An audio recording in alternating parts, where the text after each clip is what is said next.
Hey guys, so today's video is another Dungeoneering guide, and I'm going to explain about the different binds you can have and really what I recommend to actually bind. So if I just show you the levels for how many binds you can have. Now I think most players know this, however I'm going to explain it anyway. So you have 150, 100 and 120 at the different levels, you gain a different bind. Obviously level 1 you automatically start with 1 bind. Then it's 2, 3 and 4. Now in addition to this bind you also have an ammo bind, which is 125 of an arrow or rune or as I'll explain later, a surge box, and you can also get up to 225 if you do a quest. Now everyone thought when this quest was released, the 225 you'd be able to bind some arrows and runes, however it wasn't, and everyone was disappointed because really 125 is actually enough already. But hopefully in the future they add the ability to bind runes and arrows, and that'll be very, very useful. So obviously you can see on screen, and you should probably know this anyway, but I want to state a few recommendations. So if I go into a little summary, then on the left I've got the main binds, and on the right the different ammo binds. Now on the left I've kind of got most important to least important, and so yeah, as you can see, a weapon is, and I recommend the 2H is the best weapon no matter what level you are, but get the best 2H you can have. Obviously 113 Dungeoneering will access the primal 2H, which you can get off Calgar the Warmonger. And then obviously you need a plate / a hood at 50. I recommend obviously binding a plate, and then as soon as you get a hood, bind a hood over the plate. And really though, you don't have to bind a hood, but once you get 100 then I'd have a hood, plate and weapon. So the hood's more important, however, because generally the lower level teams will want you to have a hood, and everyone will have a hood. Well, most players will start to get hoods. When you get about level 80, 90, almost everyone will have a hood, and being the only player without a hood is quite annoying. Then you have the 3 other binds, which I kind of didn't really need to order, but you got Hex Hunter, Blood Necklace and Golden Precision. Now I recommend these as like additional binds. They're kind of the things that you'd unbind a plate for if you want to. None of these you have to bind. You don't have to get any of them, because the main 3 are the weapon, plate and hood. If you're going for 120, really, I recommend you just keep them if you don't want to take extra deaths. Because if you're binding a Hex, Blood Necklace or Golden Precision, you're going to have to unbind your plate or your hood, and therefore you're going to be left a lot more defenseless, and you're going to take more deaths because you're going to need more food. However, having a Hex, Blood Necklace, Golden Precision is probably quite fun. And Hex is insanely rare. You need the 99. It's the 99 Slayer monster. Blood Necklace is the Eddie Mill, which I think is 90, and the Golden Precision is only for crawling hand, but it's extremely rare. But the Blood Necklace and the Golden Precision are very good. Now for ammo binds, it's kind of Laws or Surge Box or Cosmics are the main 3. Now Laws are the main one that people bind because they're very useful in C1s, because you can key C1s very fast with them. You can bind Cosmics. Now I recommend only binding Cosmics for C2 fishing. The only times I'd bind Cosmics because of the fact Cosmics is a lower rune crafting level to do at the start of a dungeon, and therefore you can also create double Cosmics at a certain level. Therefore there's no point in binding Cosmics over Laws, because you can get more Cosmics for a lower amount of rune essence, which is faster at the start of a dungeon.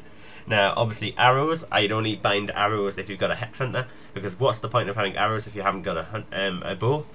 And then Surge Box, now I'll explain more about this later, but this is very useful, and it enables you to be able to hybrid, switch from melee to mage in a dungeon, and use your mage on the high level melees, which have insanely high defense. So now I'm going to explain a little bit about each of the binds. Now first off, the 2H sword, you need to have this as the bind. This is the first thing you want. Now obviously when you start dungeoning you'll be level 1, however you can still get a Promethean 2H, you just have to get someone to smith you one, because obviously you can't access the boss to get one as a drop. So you want to smith one yourself and bind that straight away. Generally at the start you'll spawn with a few items in your inventory, like up to Catagan I think, and you can bind one of them for now. However, get a Promethean 2H as soon as you can, or the highest level 2H you can wield, because that is the best weapon to have. It'll have Slash and Crush. Obviously a lot of creatures in Dungeoneering are weak to stab, however the 2H has got such high attack bonuses it can generally hit through with Slash anyway, and overall it's just an insanely good weapon for especially the high level monsters in Dungeoneering. So always bind that, no matter what level you are, you want one of them. Then a plate body, and oops, I didn't realise the text has gone off the screen slightly, but a plate body, and I didn't even know it had that design on it. Look at that cool design, it's like a mouth. But a plate body you want to bind from 50 Dungeoneering really, and this will give you some defense in dungeons, and it'll really help because they really do have high defense stats. You just want to get the best one you can get. Obviously at 50 Dungeoneering you can't get the primal plate body yet, so a Primifium plate body is the best bet. And you'll access the primal plate body from, I'm not sure on the level, but it's the Dreadnought boss. As soon as you can access the Dreadnought boss, you can get a primal plate body. I think it might be the first warp floors. I'm not 100% sure what that level is, but as soon as you can access the boss Dreadnought, you can get a primal plate body. However, I wouldn't, as soon as you get a hood past 50, unbind your plate body, because after 100 it's very easy to get your plate body back. However, getting a hood is rare because it's only dropped from a special monster. Then we've got arrows. Why have I got arrows there? That's a bad. I didn't mean to have them in this order. Oh well, right, I'm going to have to talk about arrows now. So arrows are simply bind them when you have a hex. Don't bind them any other time, and that's as simple as that. Arrows are dropped from the Sagittarian boss and also the Skeletal Trio, because these two bosses drop bows, and they also obviously drop the arrows at the same tier. Now, you can get prom arrows at any level, however, primal arrows, not primal arrows, there should be primal arrows, but they're not, the Sagittarian arrows, you'll get from the boss Sagittaire or Skeletal Trio, and you can bind 125 or 225. You can also poison them. However, generally it's not worth poisoning them. The time it takes and the effort it takes, you've got to make many weapon poison potions, and then you barely ever get any use out of them, because only on the boss is the times that sometimes they'll get hit by poison. On like a regular creature in the dungeon, they'll be dead before the poison even hits, so there's no point.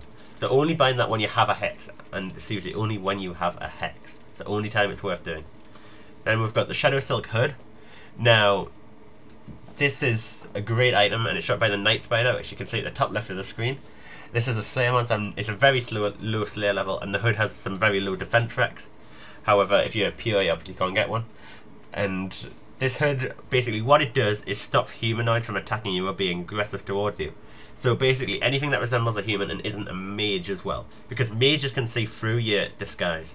However, there's certain mages, such as Forgotten Mages and Reborn Mages, that can cast the spell Identify or something on you, and this enables every monster to see you for a fixed amount of time. However, the lower level of the mage, the less time you'll be visible, and they'll turn aggressive on you again, and you can get wrecked during this time really.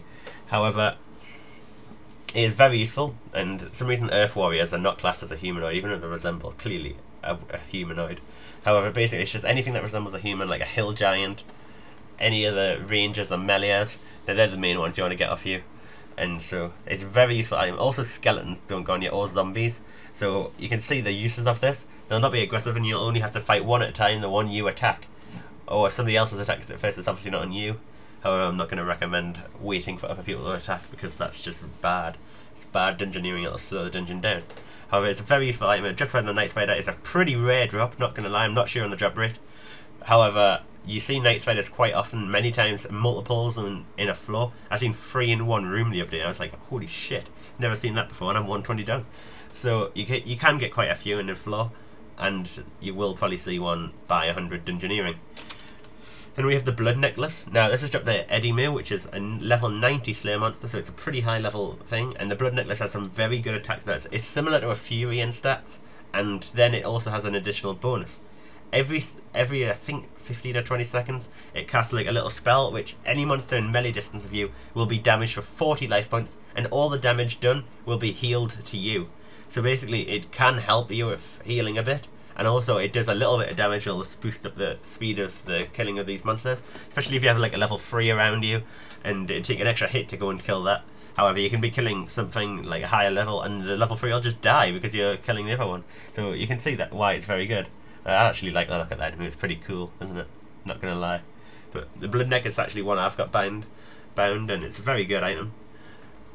Next we have the Hex Hunter Bow. Now this is dropped by the Soulgazer. This is a very elusive item.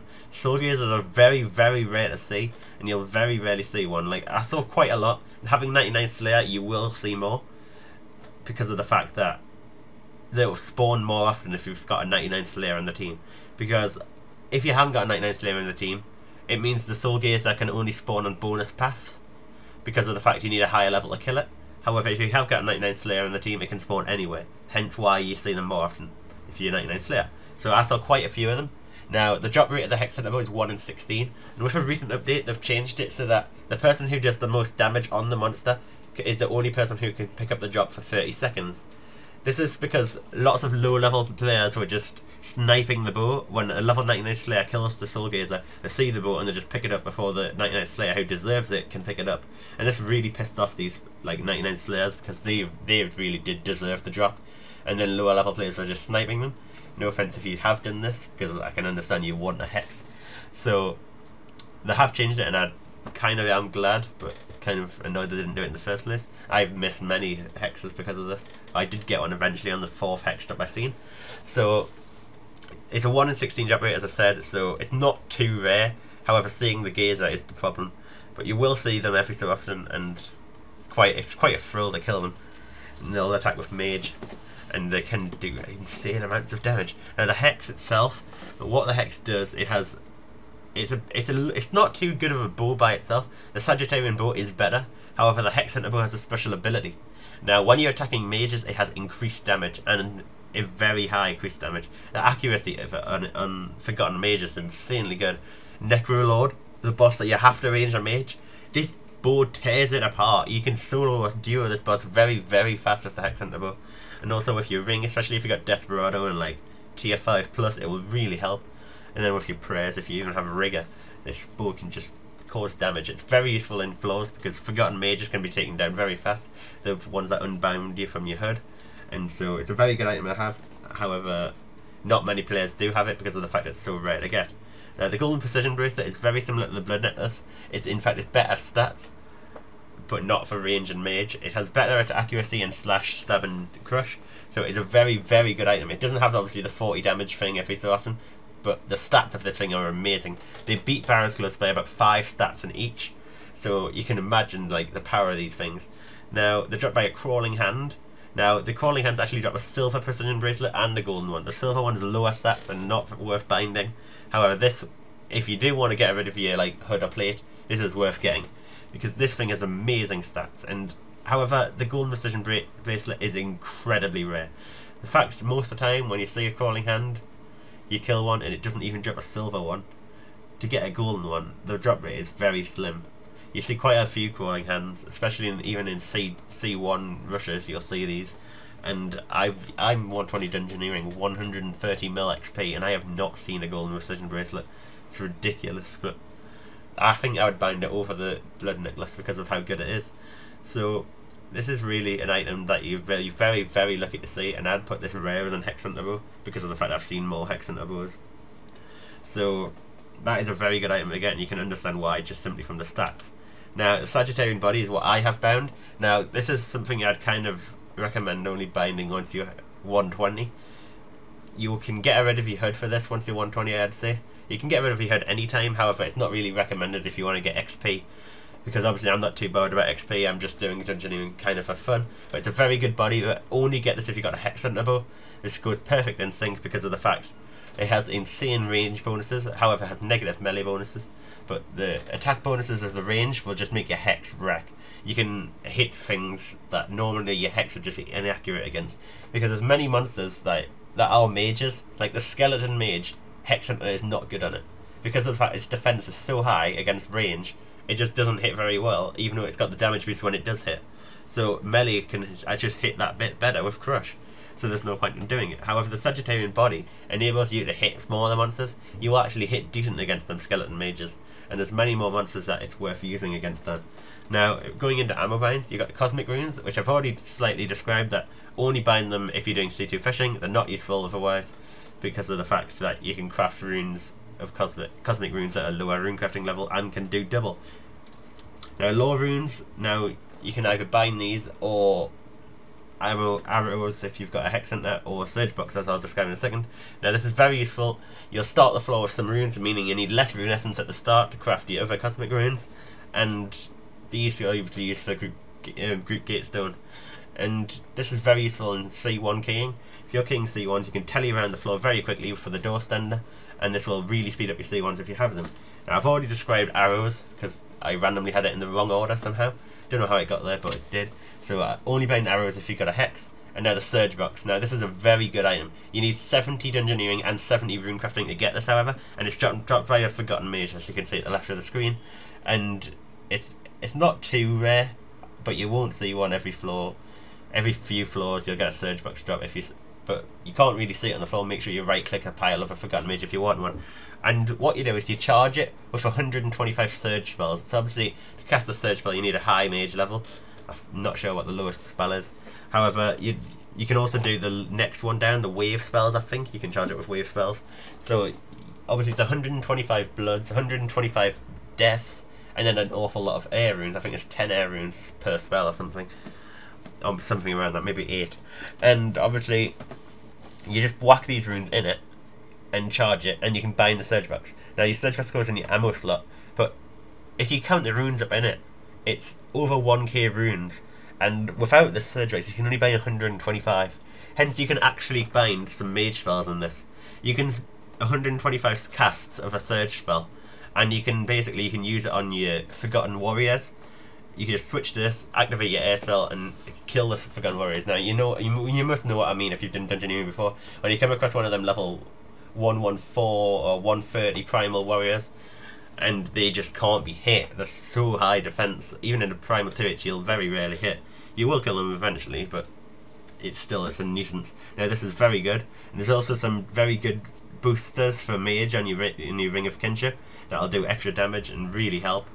And it's very useful on bosses like Hope Devourer. This is very useful on, and it's just overall it's a very good bind. Now there's a lack of these in Dungeoneering lately. Like when I got Dungeoneering, when I got 120 Dungeoneering, a lot of people had surge boxes. However, nowadays when I've been doing some Dungeoneering the last couple of days, and there's a lot less surge boxes. Like you'll very rarely have a major be able to kill the warriors. But apart from my friend does have one because they're a pure, so they do mage. However, very few players have these, and really I'd like to see more of these. They are a very good item, and they'll really speed up your floors when you can kill them warriors fast. So I really do recommend having one of them. So now I'm just going to go and show you my binds, so I'll cut to that clip now. And so finally I just want to show you my binds. So if I still form a party, I'm going to join a dungeon so that I can show you them. As soon as I spawn, just select any floor, I don't care. Complexity 6, small, I don't care. Right, so as you can see, it wields Hex automatically over the 2H, which is kind of annoying because you really want to start off Hex. I've got a Sagittarian body, a blood necklace, and a primal 2H. Now, I actually recently unbinded the hood, and that's because I thought, like, I'm 120 Dungeoneering, I'm not too bothered about getting 200 mil. Taking a few deaths on a floor for something more fun is kind of something that I like to do. And since I regard myself as pretty good at Dungeoneering, not to be big-headed, like, I'm not the best, nowhere near the best, but you get what I mean. Like, I'm decent enough to survive in a dungeon without a hood, and now, like, when I do a dungeon without a hood, there's many times I've survived the whole floor without dying and stuff.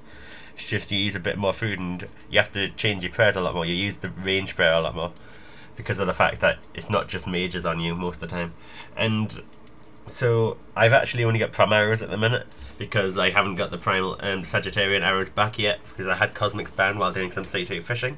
As I've already explained, that's the main use of binding cosmics. So I use this setup, and generally when I use the 2H, if I'm not like against many enemies, I'll take this off, because if I put it on, check the stats. As you can see, this has minus in all the attack stats.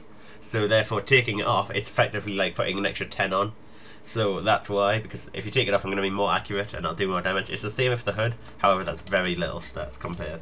So I hope this has helped you guys, and I'm sorry it was only like, there was no really like footage of RuneScape. It's just slides of me explaining things, but I still hope it's helped you guys. And please remember to suggest any Dungeoneering guides you'd like to see, since it's such an in-depth skill. Wow, can you hear that outside? Since it's such an in-depth skill, there's a lot to know about it, and I'd like to try and teach you everything you need to know. Now, obviously I can't include everything because it's very difficult to manage that, so please just suggest things you want to know about, and then I'll do them. Now, I'm already planning on doing the start of a dungeon guide, so basically how to get a team and then what to do as soon as you start the floor, like what to do with the table, what runes to make and things, and also somebody suggested a guide on what monsters weak to what. Now this is if you can imagine the amount of monsters in Dungeoneering. Now I want to do this guide, however I'm not sure when, because it's going to take quite a while to get all the information I need. So thanks for watching, guys, and I'll see you tomorrow for another video.